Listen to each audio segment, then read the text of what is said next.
ఏపీలో political heat కొనసాగుతోంది. ఎన్నికలు సమీపిస్తున్న వేళ కీలక నేతలను, అసంతృప్తులను పార్టీలోకి ఆహ్వానించే పనిలో పడింది వైసీపీ.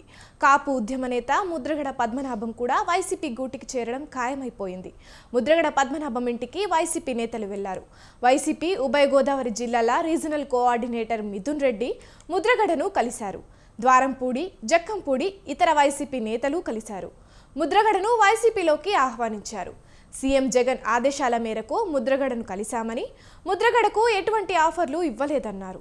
ఇందుకు ముద్రగడ సానుకూలంగా స్పందించారన్నారు. పార్టీలోకి వచ్చిన తర్వాత పోటీ విషయం ఆలోచిస్తామని మిథున్ రెడ్డి స్పష్టం చేశారు.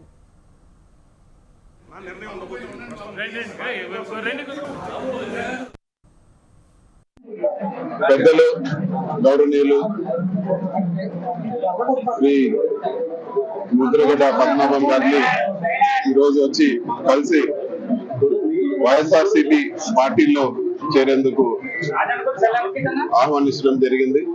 ఒక మంచి నిర్ణయం తీసుకొని పాజిటివ్ గా ఒక మంచి నిర్ణయం తీసుకుంటారని చెప్పి కూడా మేము ఆశిస్తున్నాము. ఇక్కడికి వచ్చేటప్పుడు మీడియా మిత్రులు కొద్దిమంది ఫోన్ చేసి మీరు ఏమి ఆఫర్లు ఇస్తా ఉన్నారు, మీకు ఏమి అంటే అండర్స్టాండింగ్ ఏముందని చెప్పి అందరు కూడా ఒక విషయం క్లియర్ గా చెప్పదలుచుకున్నాను. ఒక మంచి ఇండివిజువాలిటీ ఉండే నేత కాపు ఉద్యమం చేశారు. సో ఇటువంటి ఆఫర్లకో లేకపోతే ఇంకోటో పద్మనాభం గారు పార్టీలో చేరతారనేది తప్పు. ఖచ్చితంగా ముద్రగడ కుటుంబం ఎన్నికలకు దూరంగా ఉండనుంది. అయితే ముద్రగడకు ఎన్నికలు అయిన తర్వాత కీలక పదవి ఇస్తామని పార్టీ అధిష్టానం హామీ ఇచ్చినట్టు తెలుస్తోంది. పద్మనాభం కుమారుడు ముద్రగడ గిరికి ఈ ఎన్నికల కోడ్ రాకముందే నామినేటెడ్ పదవిపై హామీ ఇచ్చారు వైసీపీ అధినేత జగన్. ఎన్నికలు ముగిసిన తర్వాత ముద్రగడ పద్మనాభంకి తగిన పదవి ఇస్తారనే చర్చ జరుగుసాగుతుంది.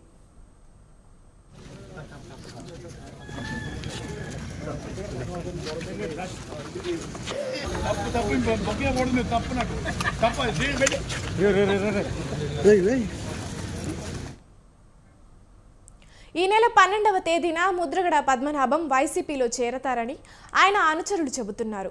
మొదట వైసీపీపై అసంతృప్తి వ్యక్తం చేసిన ముద్రగడ ఆ పార్టీలోకి వెళ్లేది లేదని బహిరంగంగా ప్రకటించారు.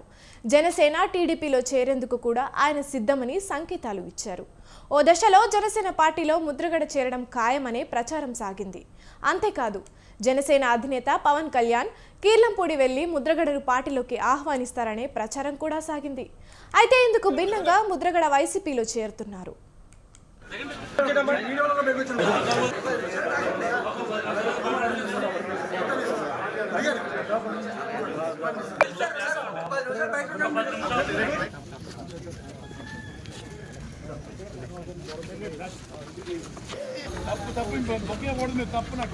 తప్పు